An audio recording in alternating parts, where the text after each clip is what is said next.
It's April 2025, and those trade tariffs that were put in place a while back by the Trump administration are still very much in effect. They really are. We're talking about taxes on goods coming into the U.S. from places like Canada, Mexico, China, and others too. And it feels like things are heating up again, doesn't it?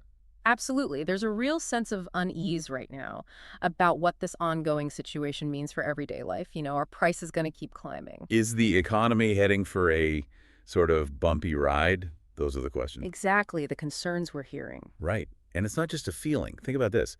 The big USMCA trade agreement we have with Canada and Mexico is up for review next year, 2026. And there's a worry, a real worry, that the U.S. might use the threat of new tariffs to try and, force changes to that deal. Our Canadian neighbors are particularly concerned about that possibility, I gather. They are. And what's interesting, too, is what the public thinks.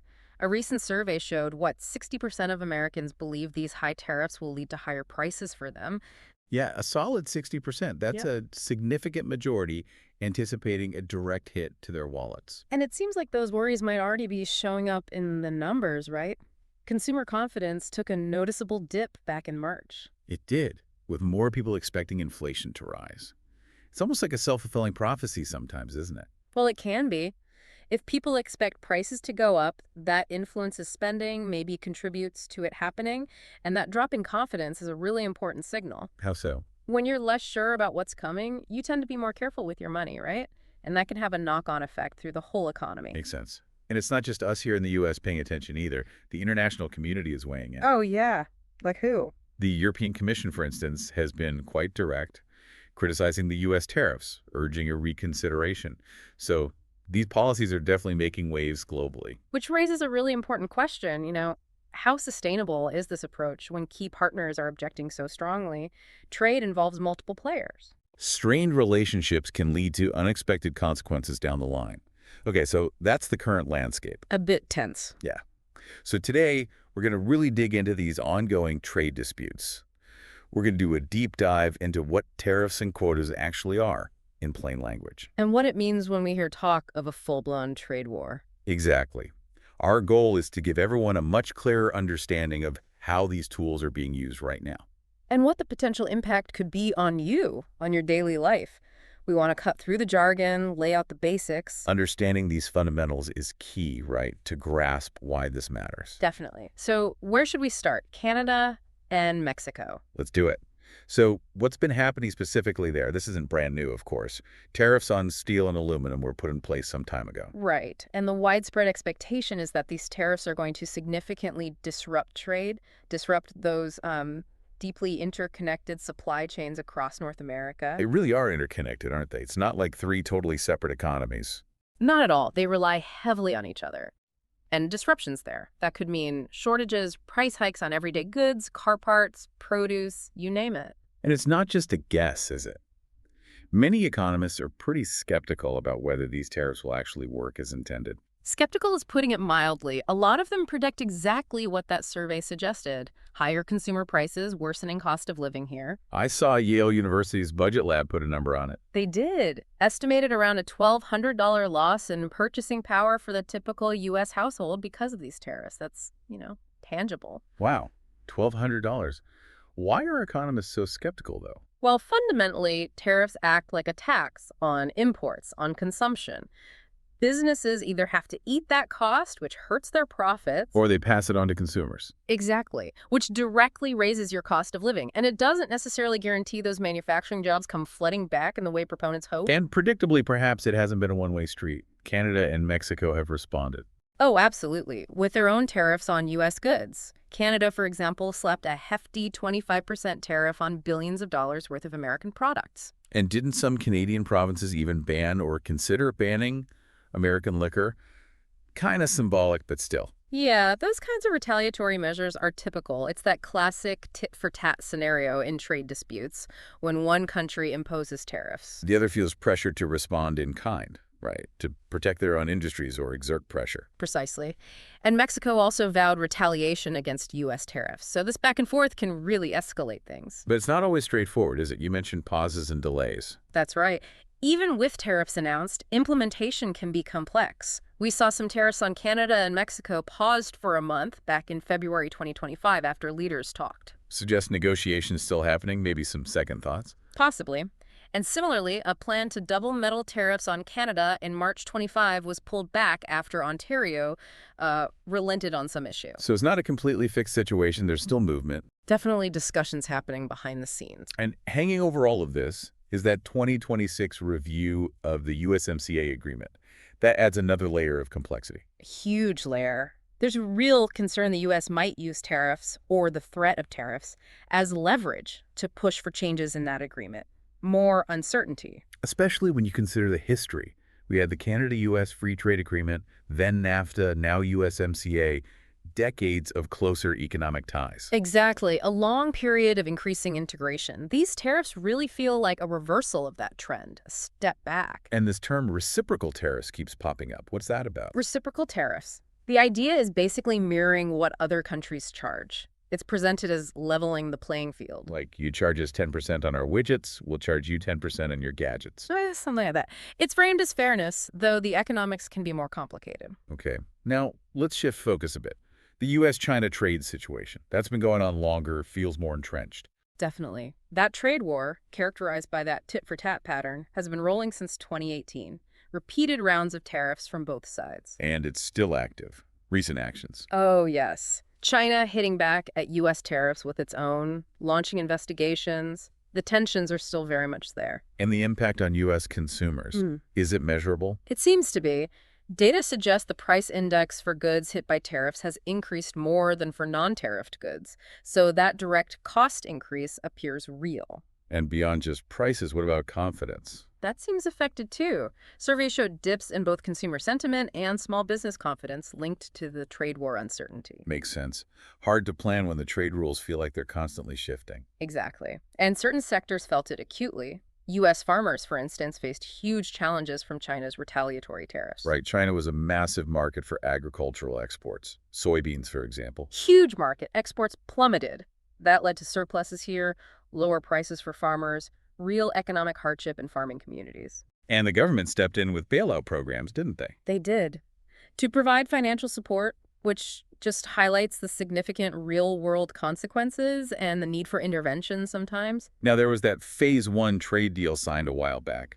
Did that resolve things? It aimed to ease tensions. It included commitments from China to buy more U.S. goods, agricultural products, energy, manufactured goods. But did they meet those targets? Reports indicate those purchase targets weren't fully met. So while it was a step, the relationship remained, let's say, complex. And what's the view from China on all this? Well, reports, like those in the Global Times, for instance, sometimes suggest a perspective that the trade war actually strengthened China's resolve. Interesting. How so? The narrative can be that it pushed them towards greater self-reliance, and any concessions made were framed as being in China's own long-term interest anyway. So different narratives on each side. Important to remember. Absolutely crucial. And within the U.S., opinions weren't uniform either. Democrats in Congress, for example. What was their take? Well, while some supported action against perceived unfair Chinese trade practices, many disagreed with tariffs as the method. Why? What were their concerns? Primarily the burden on American consumers, businesses, and potential impacts on inflation. They argued tariffs were hurting Americans more than changing China's behavior effectively. So, debates about the tool itself, not just the goal. Exactly. And it wasn't just politicians. Various U.S. industries, trade groups, they were very vocal about the negative effects. On their businesses, farmers, the overall economy. Right. They saw firsthand how tariffs impacted their bottom line, disrupted supply chains, made it harder to compete globally. So whether it's Canada, Mexico, or China, this idea of retaliatory tariffs seems key. That cycle of action and reaction. It's central. One country imposes a tariff, the other responds, potentially leading to that broader, more damaging trade war. Okay, so we've covered the recent developments. Let's really break down these tools. We keep saying tariff, but let's get basic. What is a tariff? Think simple. A tariff is just a tax. It's a tax imposed by one country on goods imported from another country, paid at the border, essentially. Like an extra fee for bringing certain products in. Exactly. And the main reason countries do this, why add costs? The primary aim is usually protectionism, to protect local businesses, domestic industries from foreign competition. How does making imports more expensive help local businesses? By making those imported goods less attractive price-wise compared to locally produced goods. The hope is consumers will buy domestic, helping local industries grow and sustain jobs. Okay. And we mentioned reciprocal and retaliatory tariffs earlier. Can you clarify the difference again? Sure, reciprocal tariffs are about matching. Country A charges 10% on our stuff, so we charge 10% on their stuff. It's presented as creating balance, that level playing field idea again. Got it. Matching the existing rate. Right. Retaliatory tariffs, though, are a direct response, a punishment almost. Country A hits us with tariffs, so we hit them back, maybe even harder, to pressure them to remove their initial tariffs. So reciprocal is mirroring. Retaliatory is heading back because they acted first. Precisely. The intent is different. Okay, that helps. Now the other term, quotas. What are those? Quotas are different. Instead of a tax, a quota is a limit. It's a restriction on the total quantity, the physical amount of a specific good that can be legally imported during a set time period. So not making it more expensive, but capping how much can come in at all. Exactly. Only so many tons of sugar, or so many pars, for example. And how do they enforce that? How do they track the limit? Usually through import licenses. The government issues licenses allowing companies to import a certain amount. Once the total licensed amount is reached, that's it. No more legal imports of that good for that period. Okay, so tariffs, cost increase, quotas equals quantity limit. Now, the big one, trade war. What officially makes it a trade war? It's really about that escalating cycle. A trade war is when two or more countries get locked into rounds of imposing tariffs, quotas, and other trade barriers against each other. It's the retaliation and counter-retaliation. Yes, the escalating back and forth in response to disputes or perceived unfair practices. It just keeps building. And the U.S.-China situation we discussed, that fits the bill. It's often cited as a prime example. The tit-for-tat tariffs and restrictions since 2018 clearly show that pattern of escalation characteristic of a trade war. Right. So we understand the tools, tariffs, quotas, and the escalation trade wars. Mm-hmm. What are the real-world economic impacts? How does this hit home? Well, the most direct impact you might feel is higher prices. When imported goods cost more due to tariffs, businesses often pass that cost on. So the stuff we buy gets more expensive. Potentially, yes. Businesses face a choice: absorb the cost, hurting their profits, raise prices for consumers, or try the complex task of finding new non-tariff suppliers. That sounds disruptive for businesses, too. Hugely, Okay. especially those relying on complex global supply chains. If parts suddenly get more expensive or harder to get because of tariffs or quotas, it can, throw a real wrench into production. Forcing them to scramble, find alternatives. Which costs time and money, creates uncertainty, and those costs can eventually trickle down to consumers as well. And we talked about consumer confidence earlier.